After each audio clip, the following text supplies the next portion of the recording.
बहुत कम दिन बाकी हैं आईपी मैट एग्जाम के लिए एंड इस टाइम पे ये बात करना थोड़ा सा डिफिकल्ट है जो आप थंबनेल से देख के आए हैं।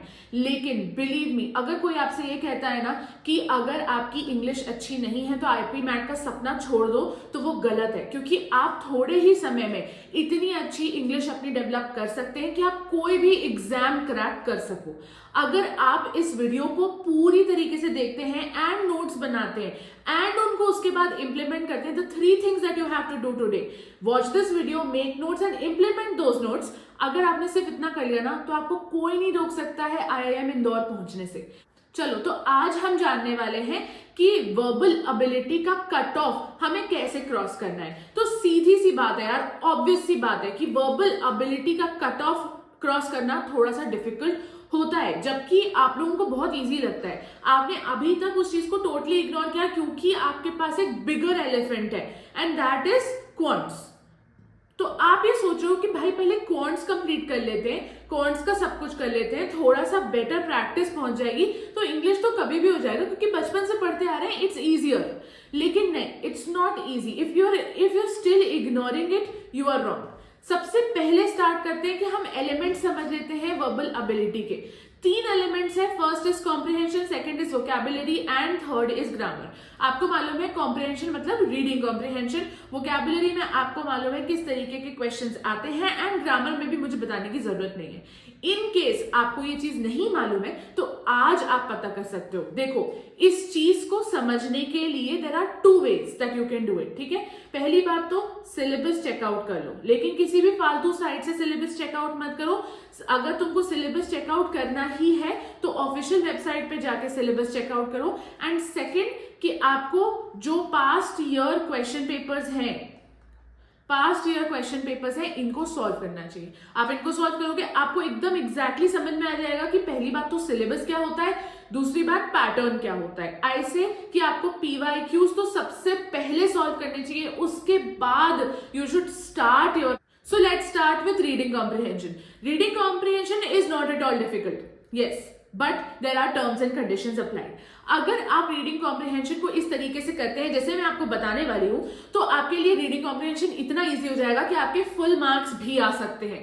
Yes, I can assure you that because I know it. I've been through it. पहली चीज है कि आपको प्रायोरिटीज क्रिएट करने पड़ेंगे। ऐसा नहीं हो सकता कि आप बिना कुछ सोचे समझे, बिना कुछ जाने आप एकदम ऐसे चले गए और आपने पेपर दे दिया। नहीं होता है ऐसा।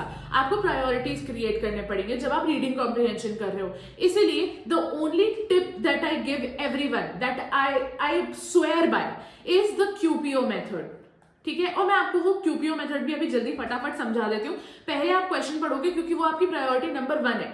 अगर आपको क्वेश्चन ही नहीं समझ में आता है तो ऑप्शंस बहुत ज्यादा अजीब से लगते हैं, बहुत कंफ्यूज कर देते हैं और फिर आप कुछ का कुछ आंसर मार्क कर देते हो एंड उसकी वजह से आपको नेगेटिव मार्किंग भी मिलती है। The problem is negative marking, क्योंकि अगर आपको कोई क्वेश्चन नहीं बनता है तो आपको पता होता है कि ये क्वेश्चन नहीं बन रहा है, आप आगे बढ़ सकते हो उससे। लेकिन जो क्वेश्चन आपने मिस इंटरप्रेट किया है या जिसका क्वेश्चन नहीं समझ में आया और आपने गलत पढ़ के कुछ गलत कर दिया है, उस क्वेश्चन में आपको नेगेटिव मार्किंग से कोई नहीं रोक सकता। एंड एटलीस्ट हमको वैसी सिली मिस्टेक्स और एकदम अपने आप को परेशान कर देने वाली मिस्टेक्स नहीं करनी चाहिए। Therefore question is priority number 1।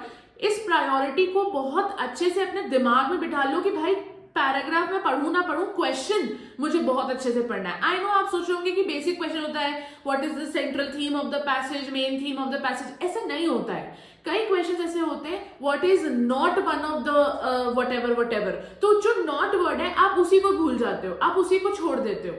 कोई आपसे पूछ रहा है what is the assumption behind this particular sentence और आप सिर्फ अजम्पशन वर्ड पढ़ के बोलते हो ठीक है यार पैसेज पढ़ेंगे तब अजम्पशन पता चलेगा, एंड वो आप छोड़ देते हो, उस चीज को ही छोड़ देते हो। आप ये सोचते ही नहीं हो कि उस पर्टिकुलर सेंटेंस का अजम्पशन क्या है। तो आंसर अगर सी है क्योंकि वो पर्टिकुलर उस सेंटेंस का अजम्पशन है, लेकिन आपने आंसर बी कर दिया है क्योंकि वो पूरे पैराग्राफ के पीछे का अजम्पशन है, तो वो आंसर गलत हो जाता है। And that is how you invite negative marking. Second बात है कि भाई पैराग्राफ पढ़ना है, पैराग्राफ को अच्छे से पढ़ना है।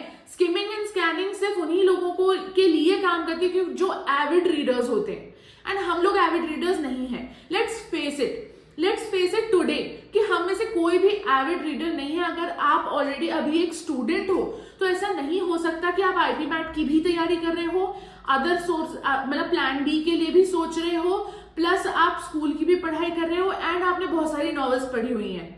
ऐसा नहीं हो सकता। I am not even expecting you of that, ठीक है। लेकिन आपको, अगर आप एविड रीडर नहीं हो, अगर आपने बचपन से रीडिंग की हैबिट नहीं डाली, अगर आप दिन भर में कुछ पढ़ते नहीं हो, तो आपको स्किमिंग एंड स्कैनिंग मेथड पे नहीं जाना चाहिए। वो सबसे बड़ा स्कैम है जो आपको प्रोपेगेट किया जा रहा है। तो पैराग्राफ जो हमको रीड करना होता है उसको एक तरीके से रीड करना होता है। हमको उस पैराग्राफ के पैसेज जिस तरीके से वो डिवाइडेड होता है उसको उस तरीके से समझना होता है कि क्या कंक्लूजन की तरफ जा रही है बात, क्या किसी और चीज के ऊपर है, क्या है, क्यों है। अगर आप ये चीज पूरे अच्छे से समझना चाहते हैं then stay tuned and subscribe, क्योंकि नेक्स्ट जो मैं वीडियो लाने वाली हूँ उसमें मैं आपको रीडिंग कॉम्प्रिहेंशन पूरा इन डेप्थ पढ़ाने वाली हूँ। कॉन्टेक्सचुअल, वोकैबुलरी से लेके सब कुछ पढ़ाऊंगी, टोन्स वगैरह सब कुछ आने वाला है। तो if you want to study then please subscribe. Third है ऑप्शंस। थर्ड प्रायोरिटी होती है options. It's not even the second priority, क्योंकि second priority is reading paragraph in depth. Third priority है ऑप्शंस, और आप ऑप्शंस को ही फर्स्ट प्रायोरिटी देते हो।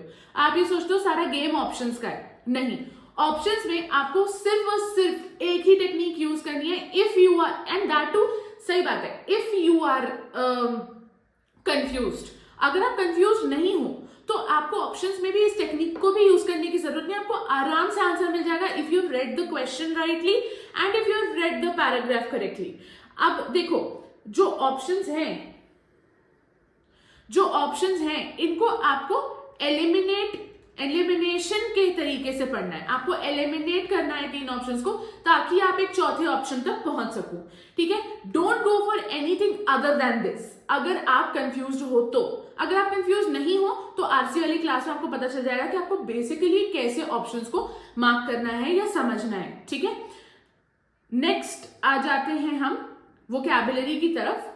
वोकैबुलरी में गाइस बहुत एक बढ़िया सी ट्रिक बताऊंगी। मुझे ट्रिक्स पसंद नहीं है, लेकिन वोकैबुलरी इतनी वास्ट है जितनी मुझे नहीं लगता कि कोई भी तरीके का सिलेबस कहीं भी दुनिया में है इतना वास्ट। इवन जीके भी इतना वास्ट नहीं है जितना वोकैबुलरी वास्ट है, because there is no number of words that you can count in your fingers.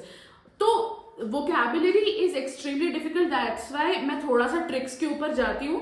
लेकिन आई थिंक कि वोकैबुलरी के लिए सबसे इंपॉर्टेंट होती है रीडिंग।